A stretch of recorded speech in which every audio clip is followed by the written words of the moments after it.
मेरा नाम विक्रम है। उम्र 26 साल। मैं ईमानदार हूँ और पिछले 2 साल से एक अमीर परिवार की बेटी का ड्राइवर हूँ। मेरी मालकिन रिया 24 साल की थी। बेहद खूबसूरत, नशीली आंखों वाली और अत्यधिक अमीर। वो पार्टी और अय्याशी की शौकीन थी। रिया मुझे इंसान नहीं, सिर्फ एक गाड़ी चलाने वाली मशीन समझती थी। वो मुझे देखती भी नहीं थी, बस हुक्म देती थी। आज रात की बात है। रात के 1 बज रहे थे। शहर के सबसे महंगे क्लब के बाहर मेरी गाड़ी इंतजार कर रही थी। रिया बाहर आई। वह अपने पैरों पर मुश्किल से खड़ी थी। उसने टाइट काले रंग की ड्रेस पहनी थी जो कम थी और उसके बदन को पूरी तरह से उजागर कर रही थी। वह जबरदस्त नशे में थी। उसके बाल बिखरे थे और उसका चेहरा गुलाब की तरह लाल था। उसका दोस्त उसे धक्का देकर मेरी कार की पिछली सीट पर फेंक गया। रिया ने अंदर आते ही जोर से चिल्लाकर कहा, तेज चला विक्रम, बहुत तेज, मुझे उल्टी आ रही है। गाड़ी अंधेरी और सुनसान सड़क पर चल रही थी। रिया का नशा बढ़ रहा था।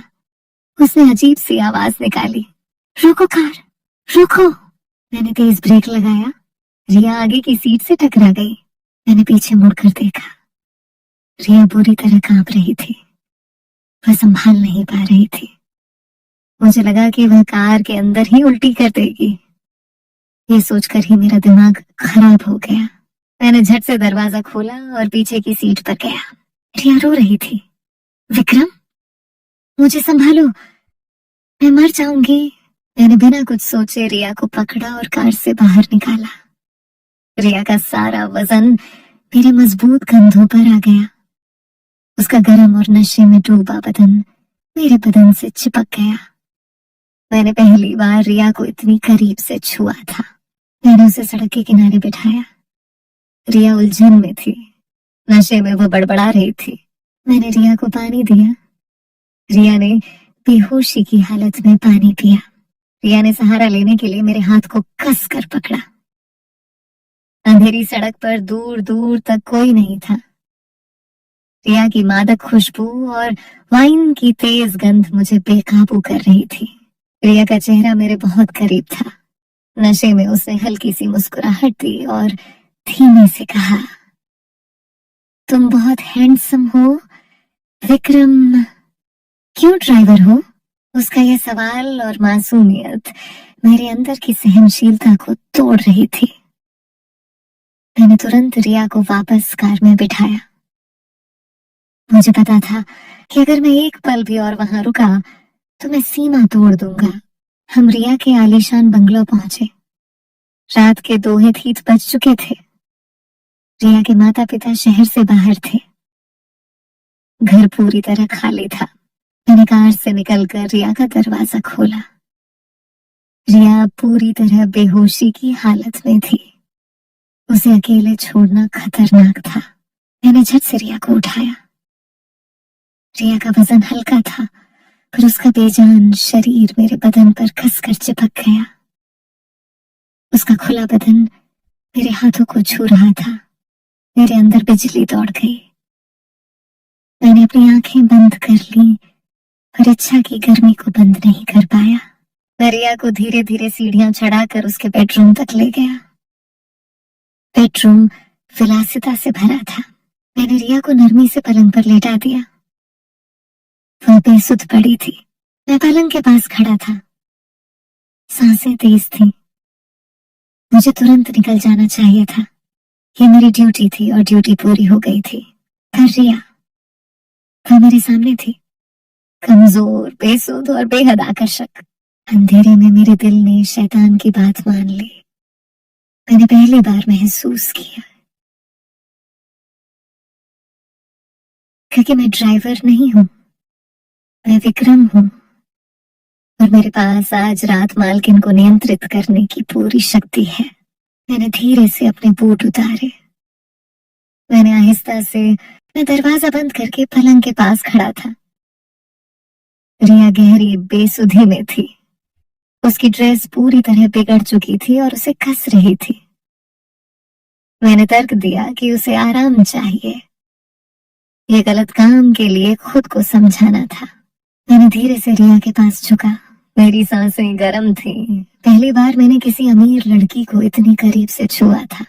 मैंने धीरे धीरे उसके बदन से ड्रेस को अलग करना शुरू किया। मेरे हाथ कांप रहे थे, पर इच्छा हावी थी। हर बटन और जिप खोलने पर मेरे दिल की धड़कन तेज हो रही थी। रिया ने एक हल्की सी आवाज निकाली, पर आंखें नहीं खोली। जब ड्रेस अलग हुई तो रिया सिर्फ अंदरूनी वस्त्रों में थी।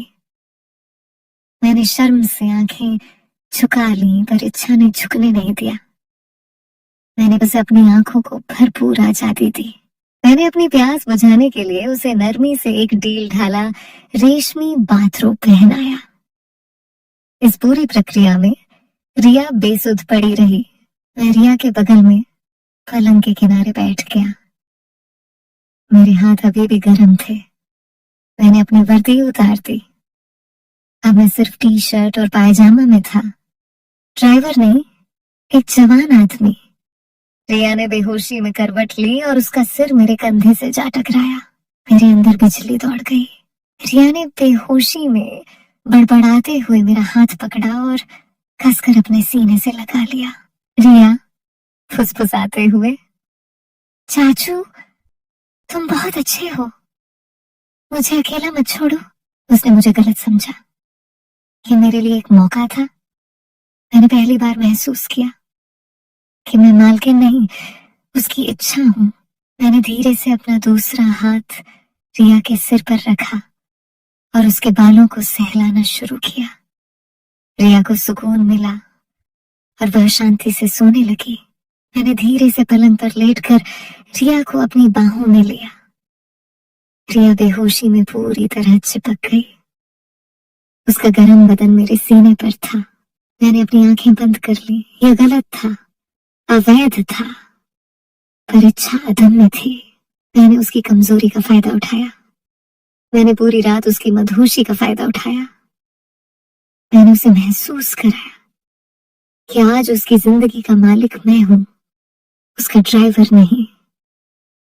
मैंने खुद को उसकी इच्छाओं का अधिकार दे दिया। वह विरोध नहीं कर सकती थी, वह बोल नहीं सकती थी, वह पूरी तरह बेसुध पड़ी थी। मेरे अंदर का शैतान जीत गया था। सुबह होने से ठीक पहले मैं पूरी तरह थक चुका था, पर मेरे अंदर एक जीत का एहसास था। सुबह 5 बजे, सूरज निकलने से पहले, मैं झट से उठा। मेरा शरीर पसीना और अपराध बोध से भरा था। मैंने तुरंत वर्दी पहनी। मैं फिर से ड्राइवर बन गया। रिया अभी भी गहरी नींद में थी। मैंने एक नजर उसे देखा। उसके चेहरे पर कोई भाव नहीं था, सिर्फ सुकून था। मैंने दरवाजा धीरे से खोला और चुपके से कार तक पहुंचा। मुझे लगा कि मैं पकड़ा जाऊंगा। मैं कार में बैठा और तेजी से वहां से निकल गया। मेरे पेट में खौफ का गोला था। 10 बजे, मैं घर पर सो रहा था। मेरा फोन बजा। रिया थी। रिया, आवाज कमजोर पर कठोर। विक्रम, तुम कहाँ हो? तुम्हारी हिम्मत कैसे हुई रात को गायब होने की? यहाँ कौन छोड़कर गया मुझे? मैं चौंक गया। उसे कुछ याद नहीं था। नशे ने उसकी याददाश्त पूरी तरह मिटा दी थी। विक्रम, मैडम, मैं आपको घर छोड़कर निकल गया था। आप पूरी तरह ठीक थी। शायद आपकी किसी दोस्त ने। रिया गुस्से में, चुप रहो। तुम आज ड्यूटी पर लेट क्यों हो? तुम्हारी हिम्मत कैसे हुई मुझे अकेला छोड़ने की? अगर तुम्हें कल तक नौकरी चाहिए तो फौरन आओ। उसने फोन काट दिया। मुझे राहत मिली। मैं बच गया था, पर मेरे अंदर एक गहरा राज छिप गया था। मालकिन को पता नहीं था कि रात को उसका ड्राइवर नहीं, उसका मालिक बन गया था। मैं वापस ड्यूटी पर लौट आया, पर अब मैं सिर्फ ड्राइवर नहीं था। मेरे अंदर एक जीत थी और रिया के प्रति एक अजीब अधिकार का भाव था। रिया बिल्कुल सामान्य थी, सिवाय इसके कि वह थोड़ा सहमी सी थी। उसने अजीब सी खरोंच और दर्द महसूस किया, पर नशे की वजह से उसे याद नहीं था। एक दोपहर रिया पिछली सीट पर बैठी थी। उसने गुस्से में कहा, विक्रम, मुझे आजकल अजीब लगता है। तुम गाड़ी चलाते हुए मुझे बार बार क्यों देखते हो? तुम्हारी आंखों में क्या है? विक्रम आंखों में गहरा भाव। मैडम, मैं सिर्फ आईने में सड़क देख रहा था। पर हाँ, आप बदल गई हैं। आप पहले से ज्यादा शांत लगती हैं। रिया झुंझला गई, पर चुप हो गई। उसे महसूस हो रहा था कि कोई चीज बदल गई है, पर वह पहचान नहीं पा रही थी। मैंने जानबूझकर रिया को एक ऐसी निशानी दिखानी शुरू की जिससे उसे याद आए। एक शाम रिया को अकेले छोड़कर मैं चाय बनाने गया। मैंने जानबूझकर टेबल पर वही गुलाबी वाइन का कॉर्क रख दिया जो उस रात उसके कमरे में खुला था। रिया ने जब वह कॉर्क देखा तो चौंक गई। उसकी आंखों में शक और तेज दर्द आया। रिया, ये कॉर्क ये यहाँ कैसे आया? ये वही वाइन है जो उस रात। वह घबरा गई।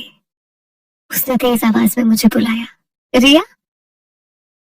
विक्रम, तुम चुप क्यों हो? तुमने मुझे घर छोड़ा था, तुम पूरी बात क्यों नहीं बताते? विक्रम सामने आकर आंखों में घूर कर, मैडम, मैंने आपको आपके बेडरूम तक छोड़ा था। आप पूरी तरह बेहोश थी। मैं आपको अकेला कैसे छोड़ देता? मैंने आपकी मदद की। रिया, किस तरह की मदद? मैंने अपने बदन पर खरोंच देखी है। तुम वहां क्यों रुके थे? सच बोलो। विक्रम, हाँ मैडम, मैं रुका था। आप बेसुध थी। आप मेरा हाथ पकड़कर बड़बड़ा रही थी। आपने मुझे अपना चाचू समझा था। और हाँ, मैंने उस रात आपका फायदा उठाया था। रिया पीछे हटी। उसका चेहरा सफेद पड़ गया। वह आंसू रोक नहीं पाई। रिया कांपते हुए, तुमने तुमने मेरे साथ क्या किया? मैं तुम्हें जेल भेज दूंगी। तुम सिर्फ एक ड्राइवर हो। विक्रम, हाँ, भेज दीजिए। पर सोचिए मैडम, आप दुनिया को क्या बताएंगी? आप पार्टी में नशे में बेहोश थी और आपका ड्राइवर आपके बेडरूम में था। आपका नाम भी खराब होगा। विक्रम ने धीरे से आगे बढ़कर रिया के गाल पर हाथ रखा। रिया ने विरोध नहीं किया। विक्रम, मैडम, मैं आपकी मजबूरी नहीं बनना चाहता था, पर आपकी नजर में मैं कभी इंसान नहीं था। उस रात मैंने सिर्फ अपना अधिकार लिया था। मैं आपसे कोई मांग नहीं रखूंगा। पर अब आप जानती हैं कि आपका ड्राइवर कौन है। रिया ने कमजोरी महसूस की। वह जानती थी कि विक्रम सही कह रहा था। वह चुप रही। उसने उस रात उसको हमेशा के लिए राज बनाने का फैसला कर लिया, लेकिन रिश्ता पूरी तरह बदल गया था। विक्रम अब सिर्फ ड्राइवर नहीं था, वह अधिकार जताता था। रिया अब अकेली नहीं पार्टी करती थी। उसे विक्रम का डर और आकर्षण दोनों था। एक हफ्ते बाद रिया ने विक्रम को बेडरूम में नहीं बल्कि बाहर गार्डन में बुलाया। रिया, विक्रम, तुम अब मेरी गाड़ी नहीं चलाओगे? मैं तुम्हें एक बड़ा पैसा देकर नौकरी से निकाल रही हूँ। ये हमारे दोनों के लिए ठीक है। और हाँ, उस रात का राज मेरे साथ ही दफन होगा। विक्रम ने पूरी बात समझ ली।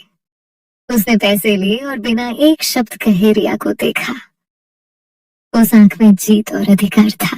उस रातों के बाद रिया ने पार्टियां छोड़ दी। उसे एहसास हो गया था कि अगर आपने किसी इंसान को सिर्फ मशीन समझा तो एक दिन वह इंसान अपना अधिकार लेकर खड़ा हो जाएगा। विक्रम ने अपना बदला ले लिया था मालकिन की कमजोरी पर अपना नाम लिखकर। अगर वीडियो पसंद आया हो तो लाइक करो, शेयर करो और कमेंट में दिल का इमोजी जरूर भेजना। ऐसे ही दिल छू लेने वाली कहानियां देखने के लिए।